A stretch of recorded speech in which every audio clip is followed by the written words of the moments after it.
جولتنا النهاردة من الجولات الممتعة اللي هتكون لواحدة من أجمل المدن السياحية في أوروبا. حلقتنا هتكون عن أهم المعالم السياحية اللي هتزوروها وانتوا في برلين. لف العالم مع منفيس.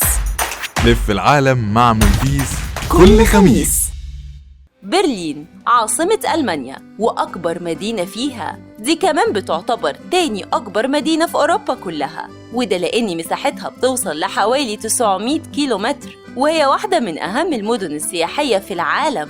فهي بتضم العديد من المتاحف والمعارض والمعالم الأثرية العريقة وكبرى الجامعات العلمية. ومن الحاجات اللي حقيقي تستحق الزيارة في برلين بوابة برلين براندبورجر، ودي واحدة من أهم رموز برلين اللي بيرجع تاريخها للقرن ال18. البوابة تم بنائها على طراز معماري شاهق بستايل فخم وبارتفاع عالي بيوصل لحوالي 26 متر، مع وجود 5 مسارات مرورية أكبرهم المسار اللي في المنتصف. من ألطف الحاجات إن البوابة بيصدر منها ألوان خلابة ساحرة بتضيف أجواء من البهجة في المدينة، وبيزين الجزء العلوي بيها تمثال النصر اللي بيعتبر واحد من الرموز التاريخية العريقة واللي بيحكي عن قصة النصر في الحروب بين ألمانيا وفرنسا. فأنت هتقدر تتصور مع أعمدة البوابة الشاهقة وتستمتع بجولة تاريخية مذهلة. كمان هتقدر تستمتع بجولة سياحية لواحد من أهم المعالم الخلابة في المدينة، وهو شارع أونتر دين لندن، وده من أهم شوارع برلين واللي بيضم عديد من المعالم التاريخية والمؤسسات العلمية العريقة زي جامعة هومبولت اللي بيرجع تاريخها لعام 1801 واللي بتعتبر من أكبر وأشهر 20 جامعة في ألمانيا. الشارع مزين بأشجار الزيزفون وبيوصل طوله لحوالي 1500 متر مع عرض 60 متر، وهو بيحتوي على مزيج من الرقي وعراقة الماضي، وبيضم العديد من المتاجر والمطاعم والمقاهي. يعني مش بس هتستمتع بجولة سياحية وتاريخية فريدة، ده انت كمان هتستمتع بتجربة ألذ المأكولات والمشروبات مع شوبينج مميز.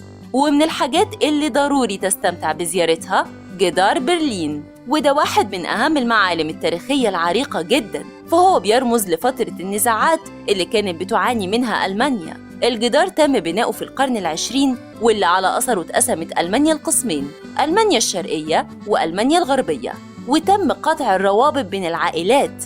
الجدار بيرمز لمأساة كبيرة عاشتها ألمانيا لسنوات طويلة، إلا إنه النهاردة بيعتبر من أهم المعالم التاريخية اللي بيتنافس السياح على زيارتها. الجدار بيوصل لارتفاعه لحوالي 12 متر مع طول بيوصل لحوالي 2 كيلومتر. كمان وانت في برلين هتزور ألكسندر بلاتز، ودي ساحة تاريخية ومعلم سياحي مهم للزيارة. هتقدر وانت هناك تزور البرج وتستمتع بالصعود فيه علشان تتفرج على أجمل الإطلالات البانورامية الساحرة على مدينة برلين وتتناول وجباتك المفضلة على فيو مذهل. هتقدر كمان وانت في ألكسندر بلاتز تزور أهم المعالم التاريخية والسياحية هناك زي نافورة الصداقة وساعة ساعات العالم ومجلس المدينة وغيرهم من المعالم السياحية الجذابة. هتزور كمان متحف برغامون، وده واحد من معالم برلين وأكثرهم شهرة على مستوى العالم. المتحف ده بيتكون من 3 متاحف: متحف الفن الإسلامي، متحف مجموعة الآثار، ومتحف الشرق الأدنى. وانت في المتحف هتستمتع بمشاهدة أروع الأعمال الفنية والآثار الخالدة من مختلف الثقافات.